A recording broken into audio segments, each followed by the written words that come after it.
Hello, welcome to my channel. My name is Ayla Rain. My channel is called Following My Muse, and I will occasionally film some projects that I'm doing. Today's project is going to be this fish dome that you see right here. I had seen this idea before, I wanted to try it, and it's turned out pretty cute. Started out with this little fish bowl in here, got it from a thrift store just to see how it would work and how the fish would like it. I have an 85-gallon tank that I got from the nursery where I work, and you can see it's got a couple of Jaffa blocks in there. They can swim through the holes. They can go up into the bowl and above the water line, and it's really cool. They like it, but it's not tall enough, and I thought, well, I'll go to the thrift store again, see if I can find a tall bottle, and voila, found that one. It's a lot heavier than the other one. And this is a little twisty glass piece that I got from work. It was in the break room with a sign on it that said, "Take me home." So I took it home. And I thought, well, that would be pretty in that bottle. You know, sitting above the water line, catching the sunlight. The fish can swim in and around it. So that's what we're going to do today. I'm going to show you how to build this, how to put it together, and I'm going to do that by swapping out these two. There's some fishies in there. These are Gambusia, or mosquito fish. This is for rainwater collection and watering my plants. And you can see a little fishy swimming around in here. It's cruising. In the sunlight and when the reflections aren't there, you can see the blocks underneath, but in normal lighting you can't. They disappear. All you see is the dome. So I'm going to get a little closer so you can see the holes. It's pretty stable. My apartment is blocked from wind, so I don't have that issue, but if you have an issue with that, you might not want to go too tall. I also built it within the edges of the top of the tank. Alright, let's get to work. First thing I'm going to do is get comfy, and then I'm going to take the old one, or the other one, out. So you're just going to reach in here, burp it, get a little air bubble in there, and all that water's going to come out. Yep, and then I just gave it a little rinse.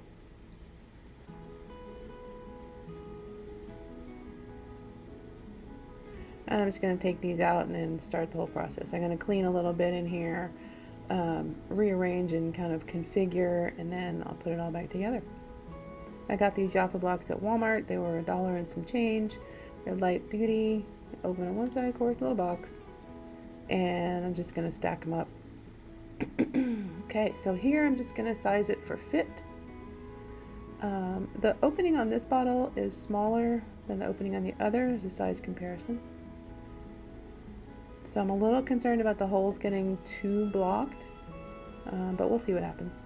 And here I'm just sizing it up to see how it's going to look, how far deep I want the bottle to go. That neck on the bottle is pretty tall.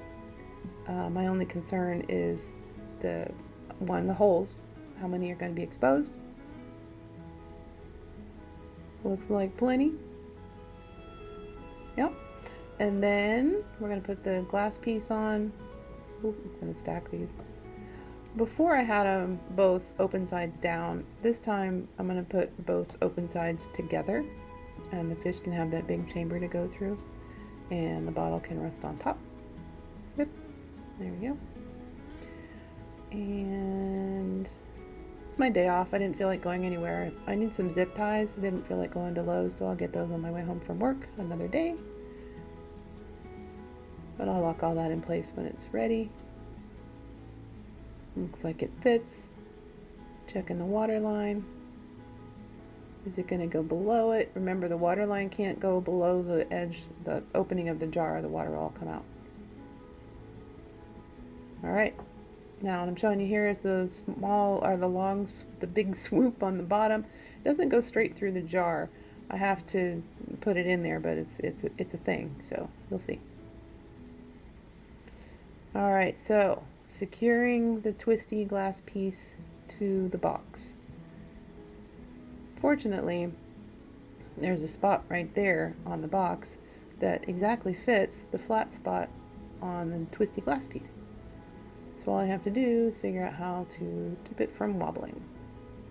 Like I said, I don't have any zip ties, but I did have some bonsai wire, and I have some of these fuzzy pipe cleaners. So I went for fuzzy pipe cleaners because they're black. I'm just gonna twist a whole bunch of them onto there really nice and tight and secure so that there's no wobble. I'll just speed you through this process. I think I put 4 or 5 of them on there.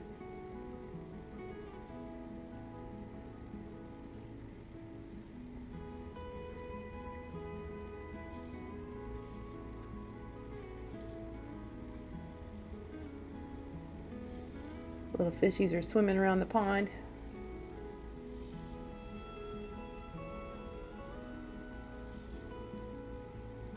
Just want to get it nice and tight so that there's no wobble. That looks good. Okay, here it goes. Okay, I slowed this down so you can see. So if I angle it on the one side, well, not that way. There we go, and we are in. Cool. All right. Now, I'm gonna have to lift this off. Steady as she goes.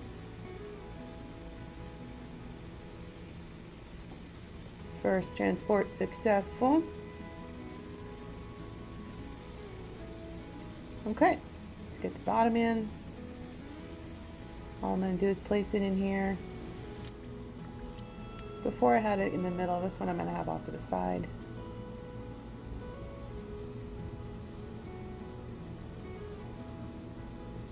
Maybe right about there. And you can see that this is one little it's the first problem. These float. So you're going to have to weight it down. You can use a rock, or you can use a concrete turtle. Just something to hold that down. Put it back in place. And she is not floating. Cool. All right, so what I'm going to do with this, I'm showing you here how far down the twisty glass piece goes in comparison to where the most of the jar is showing its stuff. See how it's down? I'm not quite the engineer to figure out how to get that higher and have it still be stable. So I'm just gonna have to be happy with it right there. Okay. What is next? Showing you another size comparison. So much taller. They can go up a lot higher. This one I'm planning to have above the edge of the tank. So I already went through here, removed the plants. I'm just taking my sieve, getting the last bits of debris out of the water. I don't want that water in the bottle because you saw how clear it was. It's going to show up. So I'm trying to get as much little tiny floating debris out as possible. And you can see, even though it looks really clear from here, that's how much I just got out. And then, oh, here's something really cool. Found this while I was cleaning. I imported some snails with some anacris that I put in the pond, and you can see right at the top there, that little clear jelly-like blob. Those are snails, snail babies. Now you see it, now you don't. She's gonna watch toward the top edge of that leaf. You can see her when I pull it back out. Little cluster right there. I'll pull it in the sun, and if you look really close, you can see some tiny little dots. Those are the snail babies. But I don't want snails, so bye, snail babies. So then this happened. When I was swooping through, I stirred up a lot of debris from the bottom of the pond. So I've got to let that settle before I put the big glass jar in there, because like I said, I don't want all of that floating around in the jar. It'll just float to the top and look kind of mucky. I do have to clean the bottom of that though. I just put it in not too long ago, so it's not too bad, but you know, there are bits. So what I decided to do when I wanted this to be completely clear is to go to my rain barrel and fill up the rain barrel, or fill up the bottle with some of the clear water from the rain barrel. There I am getting some rainwater.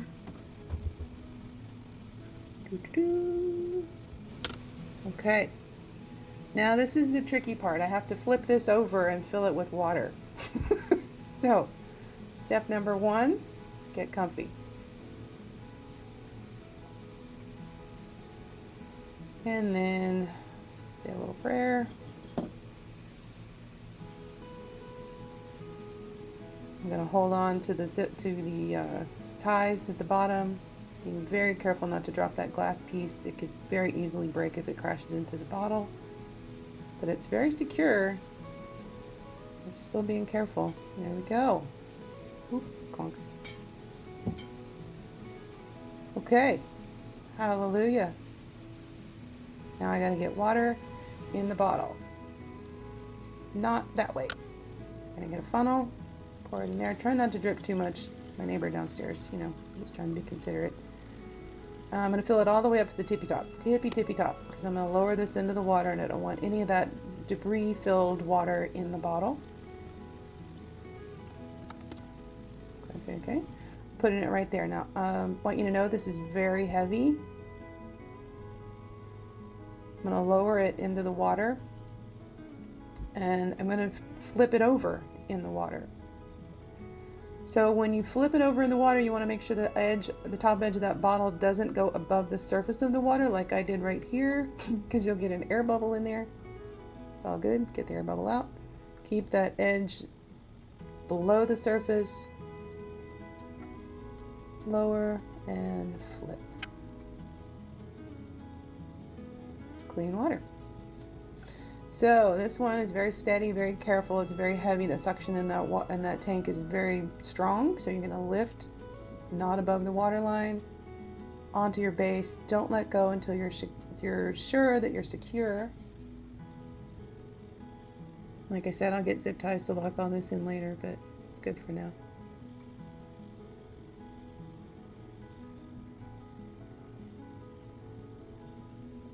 A little trouble. Okay. I'm not the best engineer, but that'll do.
Thanks for watching, everyone. Subscribe to my channel. I have some more projects coming and I'm going to finish this pond out. Got some plants coming in. Got a little spitter coming in. And I think this is going to kick things off for me with filming projects and just taking you guys along, hopefully inspiring some inspiration. That didn't make any sense. Hopefully inspiring some artistic creativity in you as well. All right. Take care. Enjoy your day. Peace out.